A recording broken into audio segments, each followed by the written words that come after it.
সরকারি ভাতা পৌঁছানোর কথা ছিল দরিদ্র মানুষের হাতে, কিন্তু বাস্তবে তা গায়েব হয়েছে ৪১টি অননুমোদিত ডিস্ট্রিবিউটরের হাত ধরে।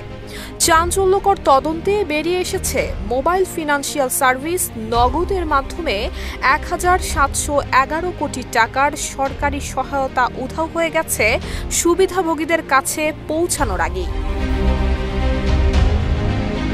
বাংলাদেশ ব্যাংকের এক গোপন তদন্ত প্রতিবেদন বলছে, নগদ লিমিটেড কোনো ব্যাংক অনুমোদন ছাড়াই বিশাল অঙ্কের ই-মানি তৈরি করেছে, যার পেছনে ছিল না কোনো বাস্তব অর্থ।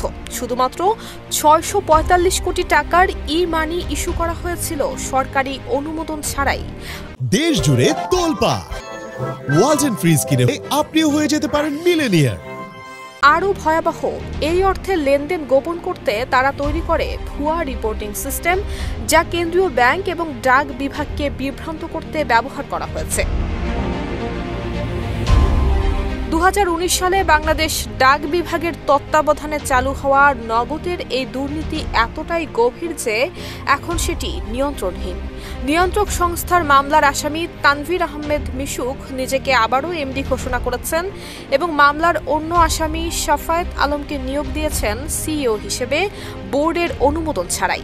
বর্তমান পরিস্থিতি এমন পর্যায়ে যে বাংলাদেশ ব্যাংকের নিয়োগপ্রাপ্ত প্রশাসক দল কোনো কাজই করতে পারছে না। তাদের মেল সিস্টেম অ্যাক্সেস এবং সফটওয়্যার কন্ট্রোল পুরোপুরি বন্ধ করে দেওয়া হয়েছে। এমনকি অডিট ফার্ম কেপিএমজিও কার্যত কাজ করা বন্ধ রাখতে বাধ্য হয়েছে। এদিকে বাংলাদেশ ব্যাংক আশঙ্কা প্রকাশ করেছে, নগদের বর্তমান সফটওয়্যার এবং হার্ডওয়্যার এতটাই দুর্বল যে কোনো জালিয়াতির ডিজিটাল প্রমাণ সংরক্ষণ করাও সম্ভব নয়। অর্থাৎ গ্রাহকদের অর্থ এবং ব্যক্তিগত তথ্য এখন চরম ঝুঁকির মধ্যে। নগদের মালিকানা বদল নিয়েও রয়েছে অনিয়ম এবং প্রশ্নবিদ্ধ লেনদেন।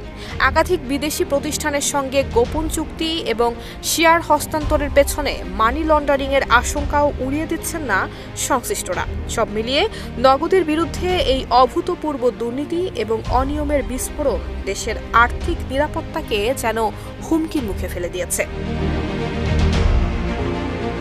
নুসরাত জাহান মেহেক, ঢাকা পোস্ট।